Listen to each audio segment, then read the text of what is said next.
Welcome back to Keeping It Real. I'm David Grossman. We are speaking with Joe White. Joe is the Franchise Rainmaker from Matchpoint. Joe, welcome. Thanks very much for being on the show today. Thanks for having me. Appreciate it.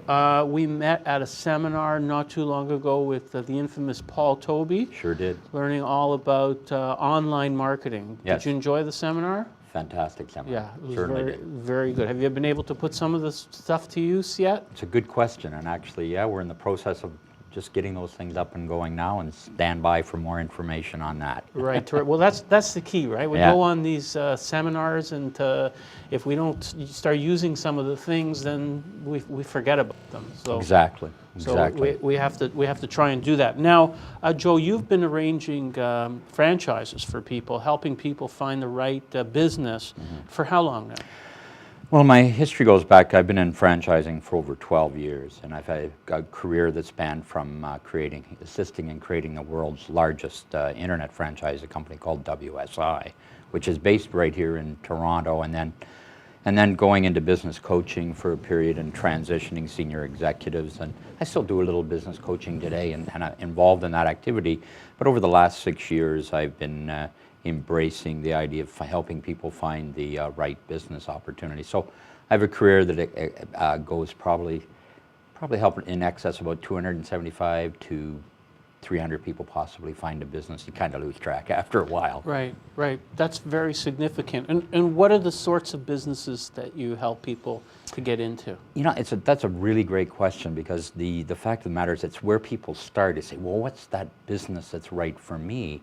And they say, well, what businesses do you represent? And I represent across the spectrum of everything from retail to business, business to consumer, just service, restauranting. I mean, just the whole spectrum, and some unusual type things. But the question is really not so much about what I represent, but what's right for you. And that's the biggest challenge that we see, is people get embracing an opportunity that doesn't match properly for them. And if I can, I'd like to sort of share a story. Sure, go ahead. Well, I guess it was about just maybe, say about 3 or 4 months ago, there was an accountant called me, and you know, accountants are great people, and I placed a number of them in my career into businesses. But the accountant was quite stressed because he was in a business that he said to me, Mr. White, can you please help me? I'm in a business I don't like. Can you help me to get out of that business? And I said, well, tell me about the business. And I won't name that business, but what it was a business that just had a very, very large sales content to it. And the result was an accountant, you know, he's having to go knock on doors and do things. So Not a good match. He's doing things he shouldn't be doing. Right. And I said to him, you know, how'd you get in this business? Because it's just not that kind of thing for him. And the answer was, well, somebody told me well, actually, it was more like somebody told me. Somebody told me I'd make a lot of money. Make a lot of money. And right. And if you're not doing what you love to do or Right. want to do, guess what? It's not gonna end well. That's right, and that's where he was. Now we were able to help him and redirect him and help him through that, but it was just that not really doing the research. He got caught up in the money equation and not the people equation, and that's what we have to help people through. Right. So how would you help him in this case? I mean, he's in this franchise. Does he need to hire somebody to do the sales, or does he need to get out of it altogether? Well, ultimately what we did is we got him out of it. That's not what I normally do, but I was able to redirect him and then find him something else to embrace. Right. And I'll tell you as well, the franchisor was pretty happy that he was gone, because they're embracing a guy that's not producing royalties or activity for them, and we were able to put him into something else and get him out of the other thing in the process. That's quite a complex arrangement. It's not necessarily where most of the people I work with, because I deal with people buying their first businesses or their second and trying to expand or building empires for themselves, if you want. Right. Now, when we were talking the other day about who the typical purchaser of a business is, and you were saying that the over 50 crowd is a very big market now. Well, yeah, and it's not by choice necessarily, it's by circumstance. And if you think about where corporate America goes, they're looking at a highly qualified person in their employment, and they're also looking at somebody who's paid more than, say, somebody who's less experienced. And so businesses are faced with downsizing or changing their environment. And I mean, do we not read about it all the time in the paper? The people that go are the long-standing employees, and generally they're over 50 years old. Right. And most people, like our dads, or maybe even us today, have always thought, you know, if we just get that job, and I'll be good for life. It's right. got the pension, it's got the golden thing at the end of the thing. And you know, years ago, a gentleman I worked with shared a phrase. He says, "Joe, do you know what job stands for?" And I said, "No, I really don't." He said, "Just over broke." Right. And that situation has always resonated for me. So, but anyways, back to the over 50. 50 So they over 50 people, are they being Kicked maltreated in the workplace? Yeah, to a large degree they are. They are first to go, out the door. And then here's an interesting statistic that was. And you think that's, I'm sorry, but do you think that's because they're getting paid more? Is that why? That's one of the reasons, and absolutely one Kind of of the short-sighted, don't you think? Because, oh God, right? terribly. Because the people who have been around the longest, I mean, they know your systems. Sure. I mean, you know, like we always have to change, right? So I could see that some people, maybe they could get stuck in a way of doing things. But if people are open to change, and they know your history and your company, those are your most valuable employees, don't You know you what? think? You and I would think that. You and I would believe Right. that. But that's not the reality. Right, but corporate America is short-sighted, right? They're Right. looking at what have you done for me today? What's this quarter, as opposed to doing any Yeah, long-term and the thinking. stakeholders, shareholders want return. And sometimes, unfortunately, the way you do it. Right. it's So a the fast way. fastest way to do it is to just slash your highest paid employees, and bam, you've Yeah. got an immediate return. Okay, so next quarter after that, you know, you find out people don't know what they're doing Exactly. in your operation, but Too late. you know, you'll deal with that later, right? Get your quarterly bonus. Yeah. The other problem too, though, is that for the over 50 worker, because when they're thrown out onto the thing, you start looking at now they got to find work, and they're looking for that employment. Well, okay, now be an employer. You're looking at, well, you've got ideas that they're going to want more money, that they're overqualified, all of these things, Right. whatever. And then recently, and what we're seeing with these people is exactly, to a certain degree, some of those things are very opposite. They haven't prepared for those opportunities. The over 50, they get a job. Statistically, it's going to take them, this is really a scary stat, I must say, 7 to 10 months to find To find a job. Yeah. to find a job. And you know how long they're going to have it for, David? How Maybe long? 3 years. Right. And then it starts all over So again. it's just a treadmill. Yeah. So I mean, I would think though, like once you have that kind of experience, you know, you've been in the workforce for that many years, if you've been in business, that it's probably in your best interest to be on your own anyhow, Oh, right? Because you know, you probably, like, it can be frustrating when you know more than your boss, and your boss says, just, you know, look, all I want from you is this. I'm Yeah, not asking yeah. you know, we're just paying Yeah. you to do this. I'm not Yeah. asking you to be Yeah. creative or come up with any more solutions because, you know, you make me look bad, right? So, well, here's one of the greatest benefits about personal business ownership, because what you say is so true. You'll never fire yourself, that's right. and you'll never have those gaps, and you'll never have those things. And the reality of looking for work and looking for a business is it'll take you a couple of months to find your right business. But within 7, 10, 12, you're going to be into positive cash flow if you get the right business, if you use the right resources, Right. you fund it the right way, you put the right plan to it. Guess what?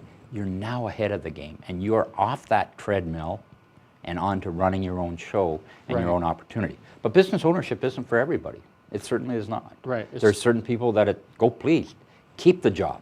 Right. Now you have certain types of ways of determining, certain testing and whatnot to determine what is a right fit for somebody. Sure. Yeah, there's a number of steps that we go through, and if I may, I can share a Sure. couple of them for you.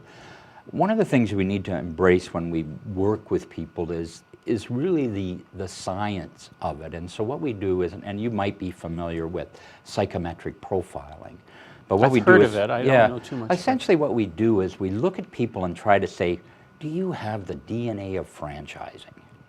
Are you wired for the game? And so we go through a testing, and we look at you from 4 different perspectives. And so those are leadership. So can you drive a business? What's your customer service values, and how do they match for you? What's your operations values, and are you really driven to operations or whatever, and what are you capable of selling? And so what I end up with is a picture of what you look like for business ownership. And I actually can take that picture and match that to franchisors that are looking for people just like you. And that's one step. And okay, what's the next step? Well, the next step then is to develop the strategy. And like there's issues around funding. How much money you got? What can you realistically do? What really are things that interest you? Like, where are your areas of interest? Do you like cats? Do you like dogs? I mean, quite frankly, it's different. That's why we have chocolate and vanilla. Right. You know, you need to have choice. And so it really is to get to know the candidate well and talk about, you know, where their family, what are the priorities that they're putting together in their life that they need to do. For example, let's talk about the over 50. He may not want that 24/7 type business. He may have some cash and some lifestyle issues that he's striving to achieve. And if he is that way, then let's match to them. So it becomes more about building that strategy. Okay. And then going and finding it. Now, the other thing is that would be nice for people to know is that your service is basically free to the buyer.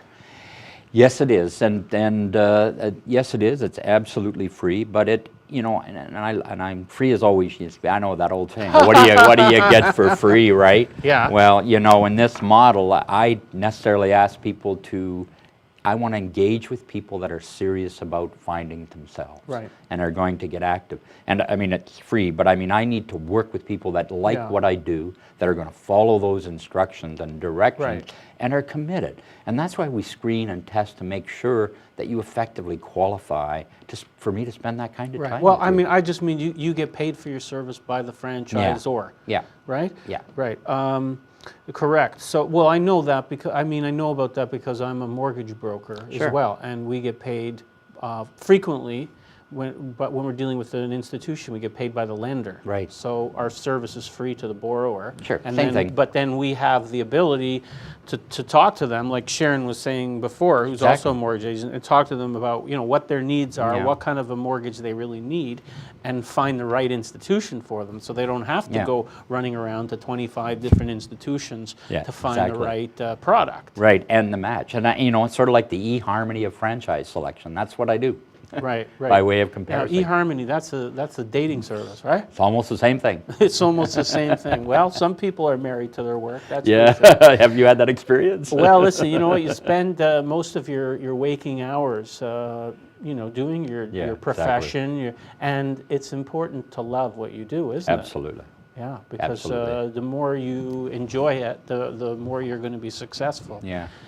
Yeah, certainly it's, I sort of live that way myself. They call it the master of the art of living, no distinction between work and play. Right. I always seem to be doing both. Yeah. I'll let you decide what I'm doing. Well, that is such an important thing because, I mean, you need to find something that you are suited well to. That's right. And then it doesn't feel like work. I mean, this poor accountant, imagine what his life was like, every day he probably wakes up thinking like, oh, I got to go knock on doors today, right? I mean, it was awful.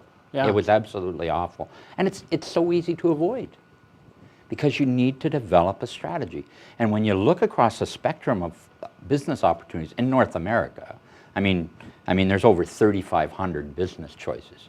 Look at 100 a day and you still won't get through the whole list of franchise opportunities that are out there. Right. And you're afraid you'll miss something or whatever, and you don't know the quality of the companies because all of those things are going to vary. And that too is about how you are in terms of what tolerance of risk you have to your kind of business ownership.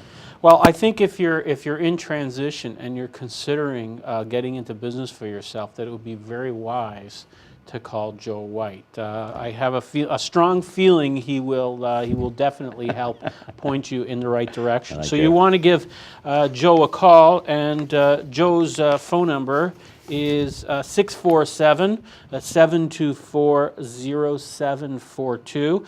or you can email him at jgwhite@cogeco.ca. I think the website will be online soon. Yeah, and there is also there's also a Matchpoint network, and you can find me on LinkedIn. Just type Joe White Franchise, and you'll find me. Right, yeah, you're very well connected on LinkedIn. That's I for try sure. hard. Yeah, absolutely. So, Joe, thanks very much for coming to No, the thank studio you. today.